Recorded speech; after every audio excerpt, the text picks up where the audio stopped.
Well, as COVID has played havoc with NBA rosters, the disruptions have flowed downhill to the NBA's GLeague teams, or in the case of the Indiana Pacers, up Interstate 69 to Fort Wayne and its GLeague affiliate, the Mad Ants. Bill Benner has more in this week's Inside Indiana Sports. Bill. Gary, thanks. Indeed, the GLeague had to split up the start of its season to help NBA rosters keep filled, but the league and the Mad Ants are now up and competing again. Joining us today to take a look at the Mad Ants is their new general manager, Chris Taylor. And Chris, welcome to the program. Thank you so much, Bill. Well, again, I mentioned the split up of the season. They actually had a showcase cup that took place earlier, and then you shut it down for a few weeks, and now the season's going again.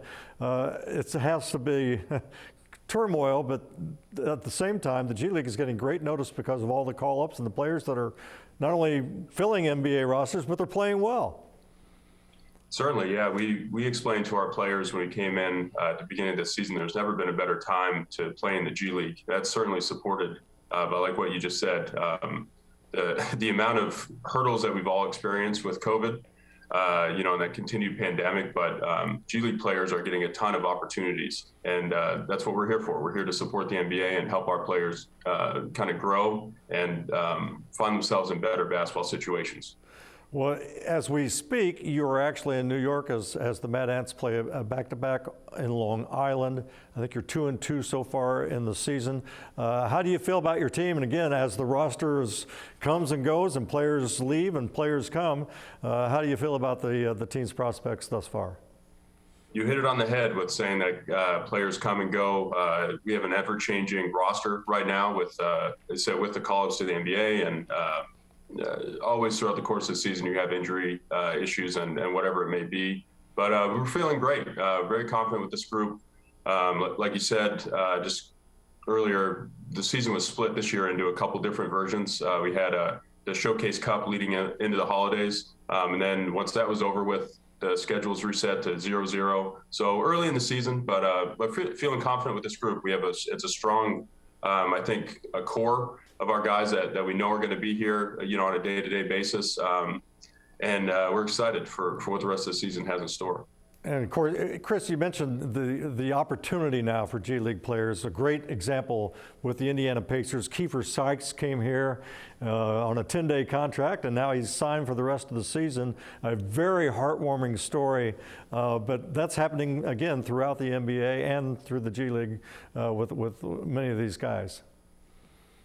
Definitely not unique to our team, but huge, shout out to Kiefer for his continued work. He has a great story.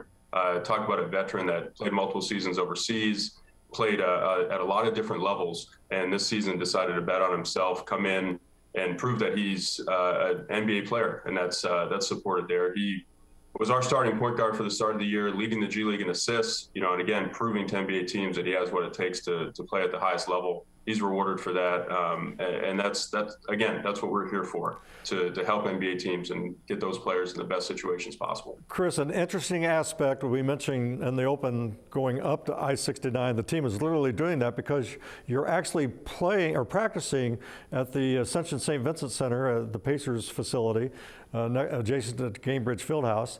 So you're commuting back and forth to Fort Wayne for games, but then you will also play some games as the season rolls on in Gainbridge Fieldhouse.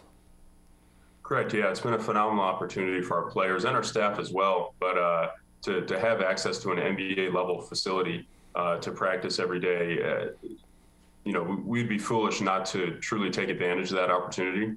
And it's kind of the best of both worlds. Yes, we get to live in Indianapolis, closer to the Pacers than ever.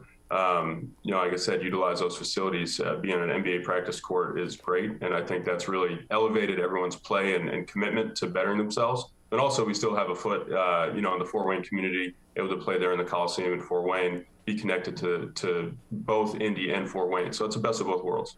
Chris, I mentioned in the open that you're a new general manager. It wasn't that long ago, back in 2012, I believe. You were an intern with Pacers Sports Entertainment. Now you're GM in the G League. I mean, that's really a wonderful professional development. Talk about that a little bit. Yeah, just incredibly fortunate to have found a niche in an organization with such class. As a Pacers, I think it's a very strong culture that I've fortunately been able to fit into.